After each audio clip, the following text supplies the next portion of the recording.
Welcome back to the Gemara Shir. We are back online. Kuf Yud Amud Beis, Maseches Shabbos, Daf Kuf Yud Amud Beis. We just have to finish one inyan in the wide lines. In the wide lines, we have in the third wide line a story that finishes off the topic of the person who has Yerokoin, the person who's sick with a green disease, whatever that is. So such a person has a few things that can help him. We saw one thing, and this year, by the way, this year is Lilu Nishmas of Imor Menachem ben Akiva, and we are now in the third wide line. A person who has Yerokoin, a person that has the disease that causes him to go green, yeah, maybe hepatitis, I don't know. And the one of the remedies is to eat krisha, those karshinin, that vegetable that makes you better. And another medication is to wrap yourself up with cloth, with something makes you hot, and the heat brings out, yeah, the heat of the disease and lets it all out, and that's very therapeutic, apparently. Story. Autaya. There was Taya is always mentioned as an Arab merchant. There was an Arab merchant. The Chashbei, he was sick with that disease, with the Yorokoin. Amar the Ginoi, he told the gardener, Shkol glimoi, take my glima, take my cloak, v'havli meisha dekati, and bring me some kati. Yeah, bring me the meisha, some kati together. Yeah, okay. So that's a good exchange. Take my cloak, bring me kati, so get better.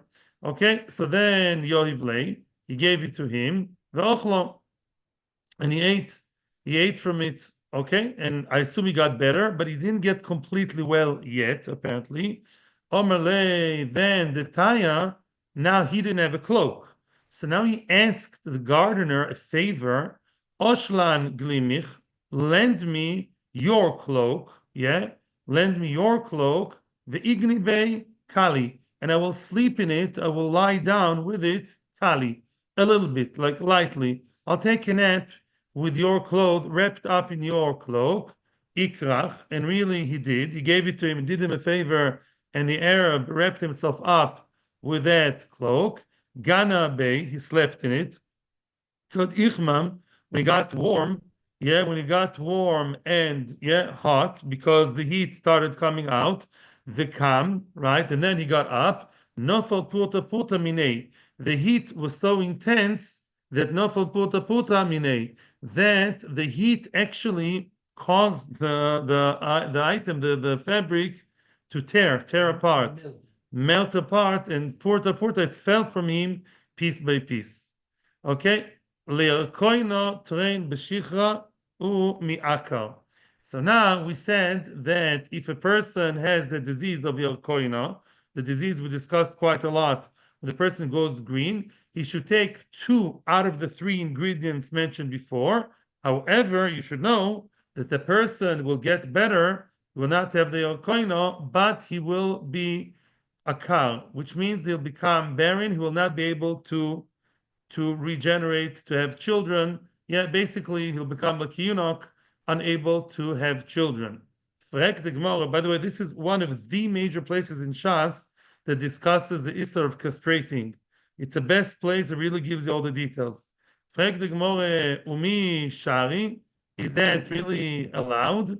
Right? Umi Shari, is that allowed? Are you allowed to cause yourself to be castrated, to not have children? Vatanya, it says in the Brisa, Minayin lasirus ba'odam shu osu. How do you know that castrating a person is not allowed? You're not allowed to castrate a Jewish person, although in the Torah it only says it about animals. Moch, kotut, notuk, all kinds of castration, which we'll deal with later. But there is a certain word that's mashma that even for human beings it's also not allowed. Talmud loymar ube'artzechem lo ta'asu. What does it mean? Don't do that in your own land, although it also applies to chutz la'aretz, different discussion. And the drosha is bechem lo ta'asu. Don't do it to yourselves. How do we know? Rashi says lo te'asu. Don't do it. What's lehe'asot? Become. Don't do it to others, and don't become castrated yourself. Lo te'asu, it's passive voice. In Dikduk, yeah, it's a binyan of passive. Don't do it to yourself, divrei bichanina. So the question is, how can a person, as sick as he may be, go for other medications, right? How can a person take the medication that causes him not to have children? It's not allowed. Answers the Gemara, Animili heichadeka mechaven. That's only true when he means to do it b'chavana. If he castrates himself, he takes the medication. I'm not saying the truth now. I'm saying one shot, which eventually will reject. When you have kavana, I'm trying not to have children anymore. He had enough children. He wants to basically, stop it. So when he's mechaven for castration, for sirus, that's not allowed. Halcha me'atzmahu. Here, it happens by itself. Sounds like it happens without kavana. However, this is very difficult because lemaisa, who cares you're not mechaven, right? First of all, dovel shen miskaven, according to Rabbi Yehuda, is not allowed. And also here, maybe psikresha, maybe it's not allowed completely. So the Ritva, after a very long piece, the Ritva at the end says that kavana here does mean kavana completely. You have to add another factor that sirus only means sirus when imamish cuts off the bris milah. I mean, he cuts off the aver. That's called sirus. He cuts, he crashes it, we'll see later. But when he takes a medication which doesn't really touch the avore halodo, yeah, the parts of body to do with having children, that we say is not considered to be an issue, right? Plus, you can say plus effect, he also means to get healthy. It's double. He wants to be healthy, and also is not actually touching the aver, he's just taking medication, so that's why it's allowed. How do you know it's allowed? Look, Rabbi Yochanan says, a person wants his tarnegol, his rooster, his male, the male chicken, the rooster, he wants him to be castrated. He wants to castrate him. What should he do? Yitol karbaltoi, take the red crown of the rooster, umistares me'elov, and become castrated. Oh, here we see even more than what we said before. We see it as long as you don't mess up, with the genitals, with the parts to do with having kids, it's okay. Because somehow, at this point, we think that taking off the red crown, the karboilis, somehow causes mamish physically, it's important to remember, physically causes him to be castrated, and it's allowed. So kol shekin by human being, as long as I'm not messing up with the private parts, it's okay to take the medication, even though he's castrated. Even there, it's even worse. He wants to do it. So you see, it's okay. Zog the Gemara, no. That's not a good proof at all, says the Gemara. V'amar Abashi, Ramoy Serucha Udenikitolei. That's not true. No. But the Tarnagol, you have it completely wrong picture. By the Tarnagol, we're not saying that you're really physically castrating him. What happens is, when the Tarnagol doesn't have his crown, how does a person or bird feel without a crown? He feels like a nothing. And he's very sad. And Rashi says, Misabel is Bavelus ve'eina meshamish, because he's not in the mood. He's not in the mood for tashmish anymore. Without a crown, it's not worth anything. And therefore, there says that, listen to the words of the Ritva, listen to this, the Tarnagol castrated himself. Because he's Parush. He became a Parush his whole life. Became a tzaddik, whatever, In other words, that's the idea, right? In other words, it's not even physical indirect. It's not physical at all. It's just psychological. And therefore, it does not reflect on our case. If you really take a physical medication that causes you to be castrated, it should still be ulcer, because it's still the word of physicality. It's true, you're not cutting the actual thing, but the might say you are taking medication that physically causes you to be castrated. So it's still ulcer. Only something psychological would be okay. Maybe, but that's not our story. We're doing something medicinal. Ela besoris. Oh, so how come? How did we say in the Braisa that a Yarkona sufferer can actually take the medication? Must be a Nukimta is a soris already. Now that soris, you have to understand according to the Ritva, is not a person who's born that way. It's a person that unfortunately was castrated by the Nazis, whatever, or by someone, whatever. He was castrated, so who cares? He's been castrated already. Now happens to have Yerokoin. So now drinking that would cause him to be castrated. Who cares? He's already a soris. Okay. Fragt the Gemara, that's not simple at all. The Omar B'chia Barab Omar B'yochanan. Hakol Moidim, everyone agrees, and there's a question, why it says Hakol Moidim, I'm not going there right now. B'mechametz acha mechametz, shehu chayev, shenema lo te'ofe chometz, lo ta'ase chometz. Let me explain as much as I can, Bezos Hashem. First of all, this is not Erev Rosh Hashanah, not Pesach. No dealing with Pesach now. There is an issue in the Menachos. 99% of the Menachos in Beis Hamikdash were chometz. Beis Hamikdash, right, except for Shavuos and 1/4 of Korban Toido. These were the only 2 times when really there was chometz in Beis Hamikdash. Beis Hamikdash was your chometz kitchen, your Pesach kitchen. Now, okay, so now there is a prohibition to bake the Menachos bechometz. The actual baking, it's not Easter eating, it's not Pesach. Baking it, making it, frying it, doing it, that is an Isser if you do it with chometz, right? So now, I'm now reading the Gemara again on purpose. Hakol moedim b'mechametz kuf yud aleph amud aleph. Hakol moedim b'mechametz acha mechametz. What happens? A person is dealing with dough that's already chometz, and he continues working with it, it becomes more chometz, more time passes. Still shu chayev, is chayev malchus. In other words, if you continue to work with the dough that's chometz on and on, even though it's already chometz, who cares? You're still chayev on the new action of, let's say you knead it and it's chometz, and now you fry it when it's chometz, you're chayev in the second action too. How do you know? Shenemar, lo te'ofe chometz, lo te'ose chometz. 2 psukim. One pasuk says, don't bake it chometz, and the other one says, lo te'ose chometz, don't make it chometz. What's the difference in making and baking? This is M and this is B. The difference is making is a general Isser, right? Don't make it into chometz. So clearly I can't bake it already. Even before the baking, it's also. When I made it, when I kneaded the dough, it became chometz. So what's Isser lo te'ofe? Shkoyach. The Isser is you're not allowed to bake it even though it's already chometz. Now when you continue to work and further more chimutz, let's say one needed it, the other one set it, the third one baked it, all of them are chayovim. What does that have to do with us? Oh, now you're going to see. Oh, here comes big news. The misaris, achar misaris shu chayav. Opa, that's the news. What happens if a person, someone was misaris, a man, somebody against halacha went ahead and castrated a man, and another one did another action to further the sirus. Let me get this straight. The first time he's already what considered to be castrated. He can't have children. The other person did something else, even worse, even more, to make him further mesirus, completely cut him off. Even the second guy is chayiv, and we're going to go to the details. Shenema, how do you know that's true? It says umoch. Moch means the different kind of castration. Parshas emo. Moch is when you crush.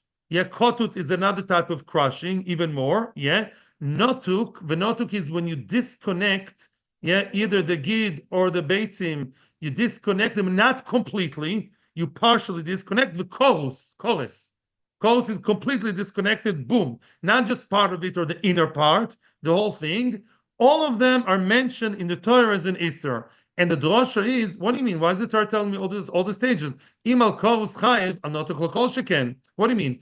If you chayev for complete choles, he took the whole aver and just cut it off. Clearly, notuk, which is partial cutting, of course I'm chayev. So why is the Torah talking about all stages? Just say, say maybe notuk, right? Say a choles, right? So notuk for sure, right? Ela. Right? That's the idea. I'm sorry, I made a mistake. It didn't make sense to me either. I'm sorry. Koires, I apologize, mistake. Koires is less than noitek. Koires means it's complete cutoff of the inner organs, but outside it looks sholem. On the top and the bottom, it still looks the whole aver.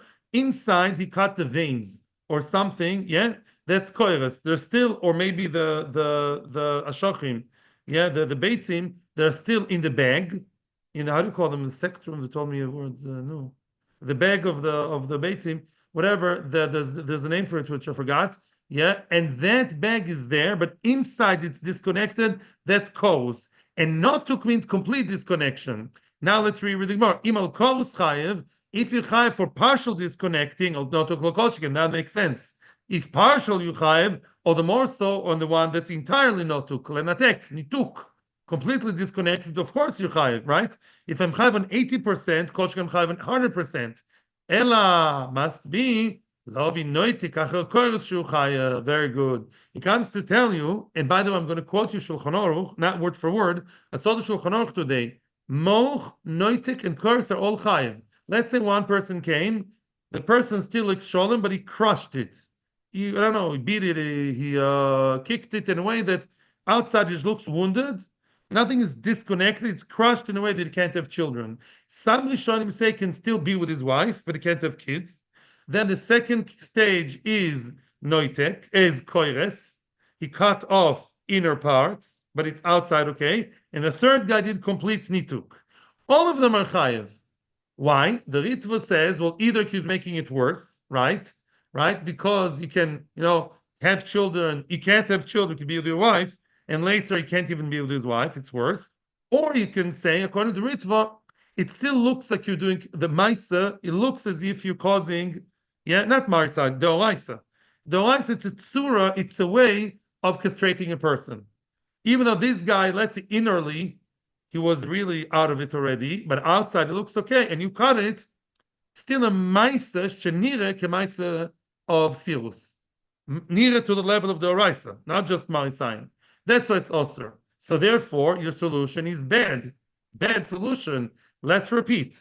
We're talking about a person taking medication for Yerokoin, and there's a very, very bad side effect. He's not going to have kids. You said, no, don't worry about that.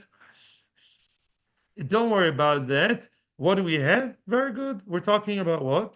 He's already solis. Somebody already crushed his thing, whatever, his aver. Says the Gemara doesn't help. Because that Maisa, that's a Maisa Sirus, still should be Osir.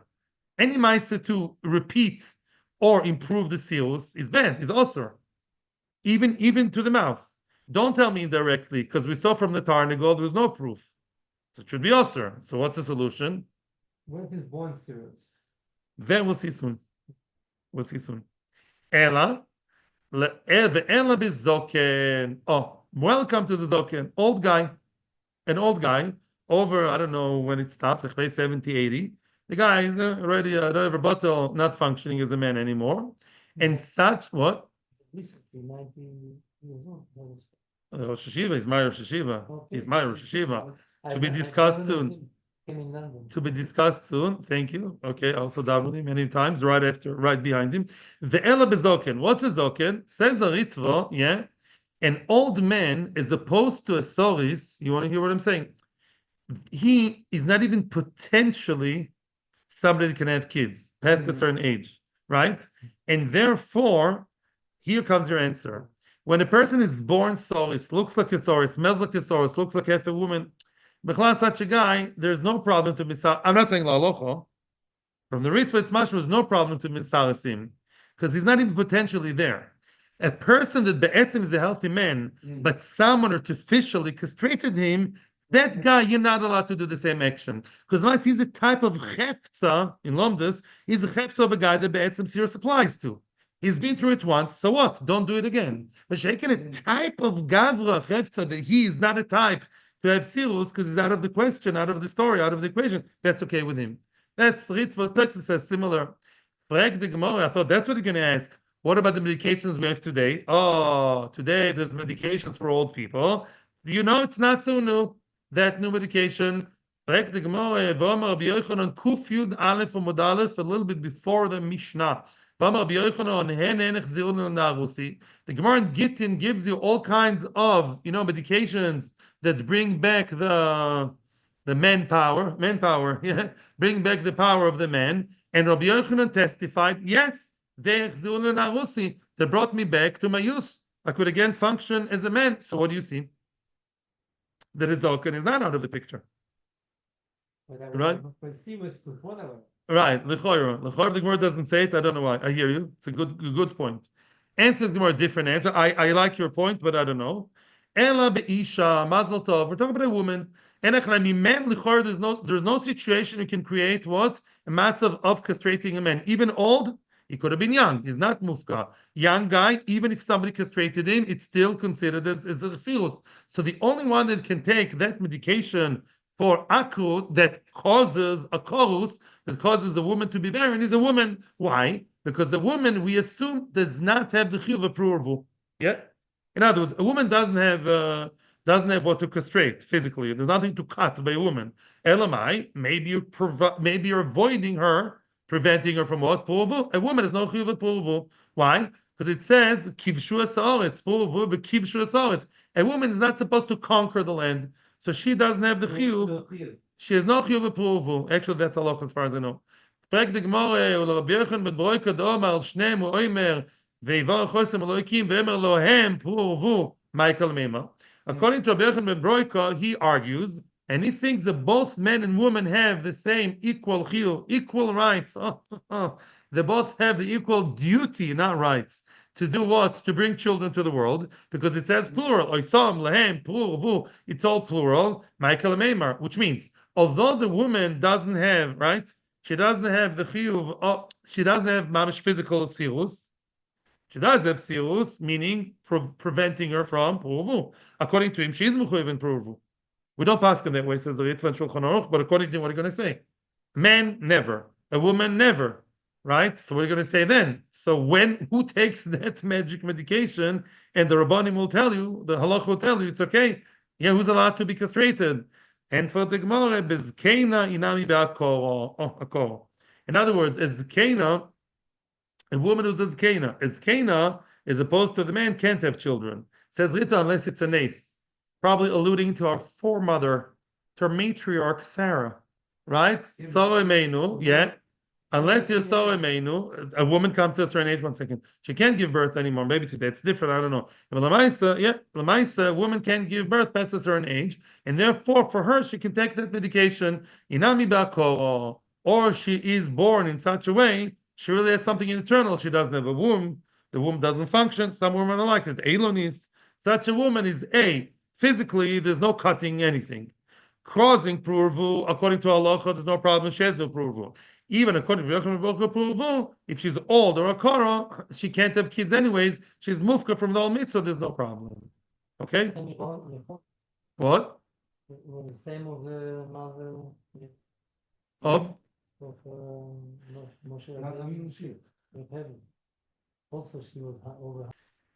Dog the Heilige Mishnah, says the Mishnah, more about medications on Shabbos. Let's just remind ourselves that medications on Shabbos are also as long as it looks, as long as you take it for two conditions to make it also. You're eating the food for medical reasons, and it's known and looks like you're taking it for medical reasons, right? If you eat a lot of lettuce because it's healthy for you, right, which is healthy for the blood, let's say the doctor told you eat a lot of lettuce for your blood, no problem. Lettuce is eaten by many people, right? If you eat it in a way that seems weird and only sick people eat it that way or that food, then it's not allowed. Because that's already called medication, and medication on Shabbos is also for reason we mentioned already many times. Yeah? Says the Mishnah, a choshesh b'shinav. Person has toothache. Says choshesh he's hurting, his teeth are hurting. Lo yigama ben esachoymetz. Don't gulp the vinegar. I'm not saying drinking, I'm saying gulping on purpose. Don't imbibe a little bit of the choymetz, right? I assume that he's swallowing it, although there will be discussion. Don't swallow vinegar. Let's assume vinegar is good for the teeth. Who drinks vinegar? Are you crazy? You're drinking vinegar, must be what? You're sick in the teeth. Unless you're sick in the head. Sick in the teeth. And therefore what? It looks like medication. It's also aval, however, metabelu kedalkoi, you're allowed to dip your bread or your vegetables or your white cheese in the choymetz normally. If you got better, you got better. Which means I saw now in the deal show they bring somebody from your part of the world actually, the Peleoitz, right? So the Peleoitz says that even if you got better right away, it's still allowed. We don't say stop it. You mamish see the effect straight away. So maybe it's very no nisrape. We're farging it to you. Okay, you got better just by eating with the chometz. Go ahead. Continues the Mishnah second case. A person is sick or feeling bad, ill in his thighs, yeah, in the sides of his body. Yeah, the hips. Lo yosuch b'anyayin v'chometz. You're not allowed to smear them with wine or oil. Avasachu es hashemen. Wine and oil, people don't smear themselves. It's good for the moisnaim, but it's too good. Only sick people smear wine and vinegar on themselves. Avasachu es hashemen. You're allowed to smear the oil. Why? Because oil is something that people smear normally for fun. It's nice. The cream, oil, that's normal. So it's okay. I'm not saying cream on Shabbos, by the way, because cream is another shaila. But if the oil is very runny, you're allowed to smear it on your body if it's not medical or not visibly medical. Time to smear oil is okay if it's completely liquidy. V'lo shemen vered. There's an exception to the rule. You can use regular shemen, olive, canola, whatever, not the rose oil. What's rose oil? Ooh, to rose oil, you know who uses it? Pshi, the fine people, the feinschmeckers, the rich people, the millionaires, the Bnei Melochim, very good. They're the ones who smear the shemen vered. It's very expensive. If you're a regular high-tech guy, even, or regular guy, you're not going to use shemen vered. Why are you using shemen vered? Because you're sick. You don't just use it just for the fun of it. So then it's visible and noticeable. You're doing it for for the medication, for the disease. It's also Bnei Melochim. Says the Gemara, Bnei Melochim, if you happen to be a royal, somebody of very upper class, you live in Beverly Hills, Sachin shemen vered al makosein, they're allowed to smear the rose oil on their makkah. Why? For them, it's normal. Yeah, they use it all the time. Every Monday and Thursday. Memela, they're also allowed to smear it when they're sick because they are a different section of society. It's a chiddush. We don't say that the bottle geroiv. We say they have their own halacha because they have their own norm. Memela, for them it's normal. It's not clearly, visibly medicinal, so it's okay. Rab Shimon says, Kol Yisrael b'nei Melochim hem. Rab Shimon says, it's the first time in my life I understood this svara. Rab Shimon says, all of b'nei Yisrael are called b'nei Melochim. Because each and every yid, even if he's a poor pauper or regular guy, he's still inside of him is a ben melech, and therefore he can smear the oil, which is the rose oil. Question is, what do you mean? At the end of the day, thank you very much. Normally, people who don't have money for bread or barely have money for bread, they're not going to use shemen vered. So what do you mean? What's his philosophy? Really, inside is the king. I have to admit that I opened the very nice the deer shoe. They really have nice perujim. They bring down the Shem Rav Elyashiv, Rav Elyashiv, and he said something very nice. He says, because we're royal in nature, yet we're naturally royal people, therefore, it's true that regular guy, that regular, simple guy, cleans the street. He doesn't have much money to Shemin Vern. Because he's a royal type of guy, when he uses it, it looks like it's matimlo. It suits him to use it. So even though he uses it for skin issues, Lemaisa, when he uses it, it looks and feels like something natural for him. At the time, if your red uses it, it doesn't look like an oxymoron, it doesn't look like a contradiction. Because really, he's a Ben Melech with a higher Hanhoga. His Hanhoga is higher. What? Yes. That's all Shimon allows it. If he comes to use it, either not feeling well or his millionaire cousin gave it to him, it doesn't look like, like a monkey wearing the dress. It doesn't look funny. It looks, for him, but the Eved looks normal for him. It's a very interesting story. Says the Gemara. We have to continue. Says the Gemara. Rami le Rav Acha Aricha. Rav Acha, the tall one, the long one, the Rav Acha bar Papa, also known as Rav Acha bar Papa, he asked the question of Yabo. What's Rami? Rami is a contradiction from Mishnah to Mishnah, or Pasuk to Pasuk. What did we just learn in our own Mishnah? Tnan, you saw in the Mishnah, Achoshesh b'shinav, lo yigamer ben esachometz. What did we see? If Chalila you have toothache, don't drink the vinegar, because vinegar is good for your teeth, and therefore clearly a medication, so it's Otter and Shabbos. You're telling me, the Gemara is asking a purely technical question. Are you telling me that chometz, vinegar, is good for the teeth? I'm not going to ask you from a Mishnah, which is regular Rami. I'll ask you from a Pasuk, even more than a Mishnah. It says the Pasuk in Mishlei. It says, it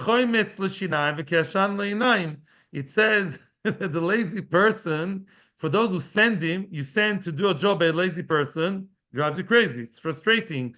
It's so bad, so frustrating, the behavior of the lazy guy, like the vinegar to the teeth and like smoke to the eyes. Did you hear that? So we see that there's a bad, right, analogy over here of what? Chometz l'shinayim is brought down as bad behavior. Bad. So it's bad for the teeth. Says Shlomo HaMelech, the wisest of all men. And here the Mishnah is saying it's good that vinegar is healthy for the teeth. Make up your mind. Answers the Gemara, lo kasha. It's not difficult. Depends what kind of vinegar. Ha, bekio de peri, ha, bechala. Kio de peri means it's like that natural sour taste of premature, it's two opposites, premature grapes. They have like juice coming out before the wine. They're not ripe enough to have wine. And that's not nice. That's not healthy. They're premature. And that kiwa, that chamitzus, that acidy taste is bad for the teeth. And that's Shlomo HaMelech. Ha bechala. Chala is the word in Aramaic for vinegar. What's vinegar? The opposite. After the wine got old and wine soured, then you have vinegar, right? And therefore the chala, that's good for the teeth. That's answer number one. V'boy sema, another possible answer to answer this tira. Another answer that is, one second. And the answer is, one second. The answer is, aveha bechala. V'boy sema ava bechala. Both are with vinegar. Adi kamaka, hadele kamaka. Which means, depends if the person has a real wound in the mouth, in the teeth, in the gums maybe, or something mamish bleeding, or it's just regular ache, something internal, just pain. That's a difference. Ikamaka, the Gemara explains, Ikamaka, if there is a real wound, masi, then it helps. Masi means we're saying slichas, right? Masi umachi, masi, it helps, it heals. Lekamaka mirapi. If there's no makkah, you have the ache, but there's no real makkah, no real wound, then you know what it does? Rashi says something very interesting. Merapi means it loosens the teeth, meaning it causes the gums to get harder, and like get like more frozen. Then before Rashi says it reveals the roots of the teeth, and the teeth look as if they're far apart. It eats into your gums.